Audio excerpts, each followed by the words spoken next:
السلام علیکم دوستو، شام کہانی میں آپ کو خوش آمدید کہتے ہیں۔ آپ سے گزارش ہے کہ ہمارے چینل کو سبسکرائب ضرور کریں اور ساتھ میں گھنٹی کے بٹن کو بھی ضرور دبا دیں تاکہ ہماری آنے والی نئی مزیدار کہانیاں آپ تک آسانی سے پہنچتی رہیں۔ شکریہ۔ اتنا کہہ کر اس نے اپنے ماں باپ کے پاؤں چھوئے اور اپنی خواہگاہ میں چلی گئی۔ رات کے پچھلے پہر اس نے چوپال سے اپنا سدایا ہوا تیز رفتار گھوڑا کھولا، سفر کے لوازمات سے اسے راستہ کیا اور اس پر بیٹھ کر ایک طرف روانہ ہو گئی۔ آج جمعہ کا دن تھا۔ بھارت کی راجدھانی دلی میں عید کی طرح چہل پہل مچی ہوئی تھی۔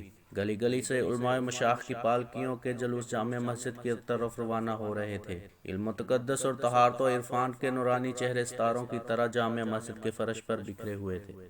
لال قلعے کے گنگورے سے پہلی توپ کے سرد ہوتے ہی ظریف پوشاک میں نقیبوں کے دستے باہر نکل آئے اور شاہی گیٹ سے جامع مسجد کے زینے تک دو رویہ صف باندھ کر کھڑے ہو گئے۔ شاہانہ کروفر کے ساتھ صاحب گراں شہنشاہ ہندوستان سلطان اورنگزیب کی سواری محل سرائے خاص سے نکل چکی تھی۔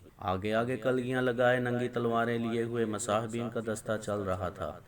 شاہی سواری جدھر سے گزری مبارک سلامت کی دعاؤں سے فضا گونج اٹھتی۔ جامع مسجد کے پہلے زینے پر قدم رکھتے ہی سلطان اورنگزیب کی پیشانی خم ہو گئی۔ یہ بندگی کا پہلا خراج تھا جو دربار خداوندی میں پیش کیا گیا۔ اب خطبے کی اذان ہوئی اور خطیب نے ممبر پر کھڑے ہو کر خطبہ شروع کیا۔ عرفاء و عشاق کے ہجوم میں جمعہ کی نماز دوگانہ ختم ہوئی۔ سنتیں ادا کرنے کے بعد لوگ مسجد سے باہر نکلے۔ تھوڑی دیر کے بعد شور بلند ہوا کہ سلطان اورنگزیب سنتوں سے فارغ ہو کر باہر تشریف لا رہے ہیں۔ جامع مسجد کے زینوں پر ملک کے طول و عرض سے آئے ہوئے فریادی اپنی اپنی عرضیاں لیے کھڑے تھے۔ سلطان جو ہی دروازے سے باہر نکلے، ملک مملکت کے عرائض و نفیس قلمدان لیے دائیں بائیں کھڑے ہو گئے۔ ایک فریادی نے آگے بڑھ کر سلطان کی خدمت میں اپنی عرضی پیش کی۔ اس پر حکم صادر ہوا۔ عرضی نویس نے قلم بند کر لیا، پھر آگے بڑھے، پھر عرضی پیش ہوئی، حکم صادر ہوا اور قلم بند کر لیا گیا۔ یہ سلسلہ مسجد کے آخری زینے تک چلتا رہا، یہاں تک کہ سب سے آخر میں ایک نہایت خوبصورت شہزادہ سر پر کم خواب کی دستار لپیٹے کھڑا ہوا تھا۔ جیسے ہی سلطان اس کے قریب پہنچے، وہ اپنی عرضی لیے آگے بڑھا۔ سلطان نے جو ہی اس کی طرف نگاہ اٹھائی، بار حیا سے اس کی پلکیں جھک گئیں۔ ایک روشن ضمیر بادشاہ کو حقیقت تک پہنچنے میں ایک لمحے کی تاخیر نہیں ہوئی۔ نقیب کو حکم دیا، اس نوجوان کو دیوان خاص میں میرے سامنے پیش کیا جائے۔ شہنشاہ کی سواری آگے بڑھی اور نقیبوں کے ہمراہ وہ نوجوان قلعہ معلیٰ کی طرف چل پڑا۔ غازی محی الدین اورنگزیب عالمگیر جیسے ہی اپنے دیوان خاص میں تخت نشین ہوئے، نقیب نے اس نوجوان کو فوراً پیش کیا۔ سلطان نے اپنی نظر نیچی کرتے ہوئے حکم صادر فرمایا، دربار فوراً خالی کر دیا جائے۔ جب سارا دربار خالی ہو گیا تو سلطان نے اپنا شاہی دوشالہ نوجوان کی طرف بڑھاتے ہوئے کہا، بیٹی لو دستار اتار کر یہ چادر اوڑھ لو۔ ایک عورت کو اجنبی مردوں کے سامنے بے نقاب نہیں ہونا چاہیے۔ یہ الفاظ سن کر نوجوان پر سکتے کی حالت طاری ہو گئی۔ پھر سلطان نے کہا، اپنی نسوانیت کا راز مت چھپاؤ، میں تمہاری فریاد ہی سننے کے لیے یہاں بیٹھا ہوں۔ بات اب ضبط سے باہر ہو گئی تھی۔ وہ پھوٹ پھوٹ کر رونے لگی۔ سر اور چہرے کو چادر سے چھپاتے ہوئے بڑی مشکل سے یہ الفاظ اس کے منہ سے نکلے، دیا لو مہاراج، میں اس وقت خوشی سے پھولے نہیں سما رہی ہوں کہ اس وقت جہاں پناہ نے مجھے بیٹی کہہ کر مخاطب کیا، لیکن شاید آپ کو معلوم نہیں کہ میں ایک برہمن ذات کی لڑکی ہوں۔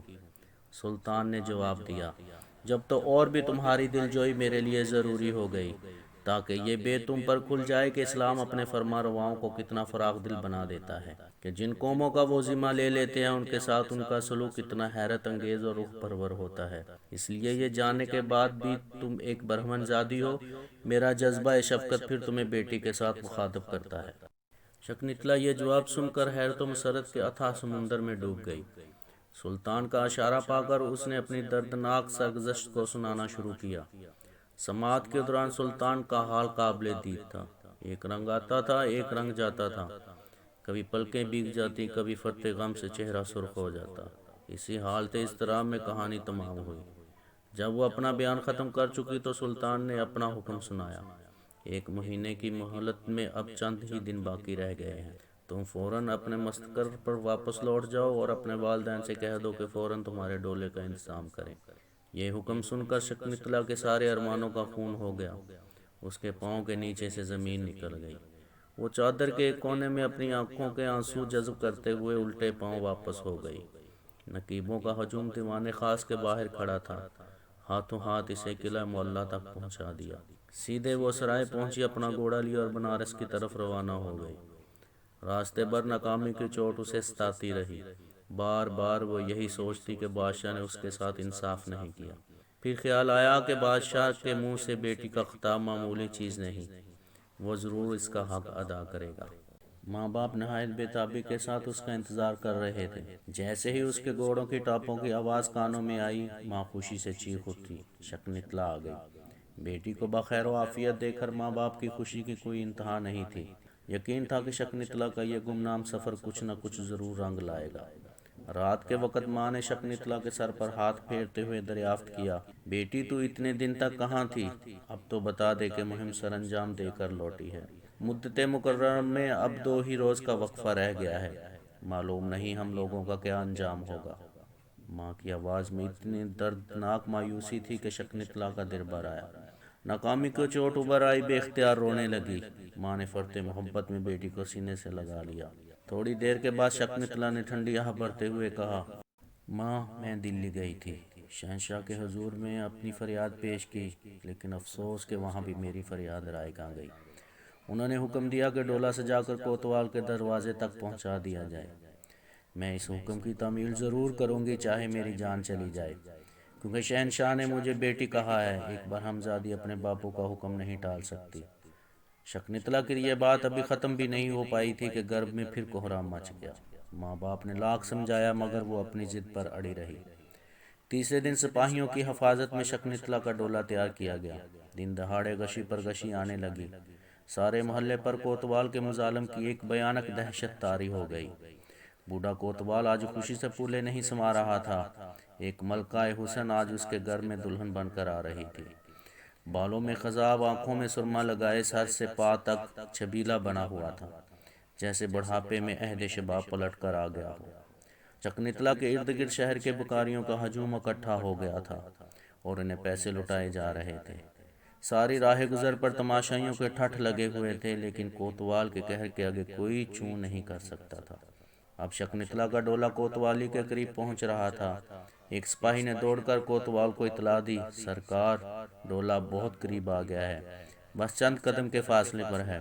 کوتوال نے اپنی کھڑی مونچھوں پر ہاتھ پھیرتے ہوئے کہا، ڈولہ اس وقت تک دروازے پر نہ لگایا جائے جب تک کہ میں ہاتھوں سے خیرات تقسیم نہ کر لوں۔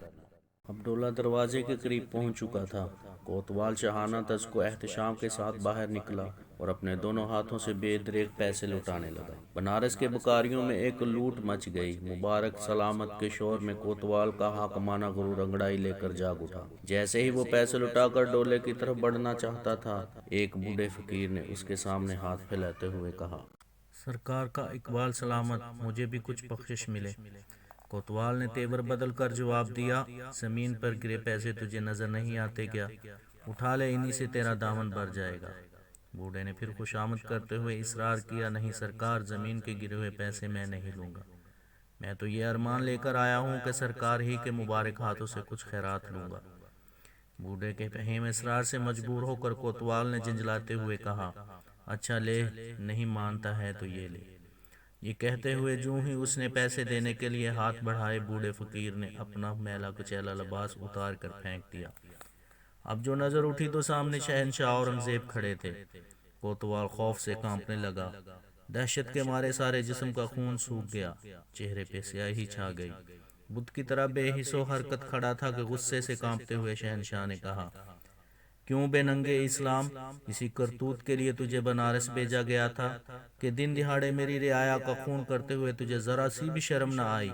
ایک ہولناک قہر و ظلم کا یہ تماشا رچاتے ہوئے تجھے اس کا بھی خیال نہ آیا کہ حق کے مقابلے میں اورنگزیب کی تلوار اپنے اور بیگانے کا کوئی امتیاز روا نہیں رکھتی؟ کیا تجھے یہ بھی معلوم نہ تھا کہ یہ سارا ہندوستان اسلام کی پناہ میں ہے؟ یہاں کے اقوام کی عزت و آبرو اور جان و مال کا تحفظ ایک مسلمان کا سب سے مقدس فریضہ ہے۔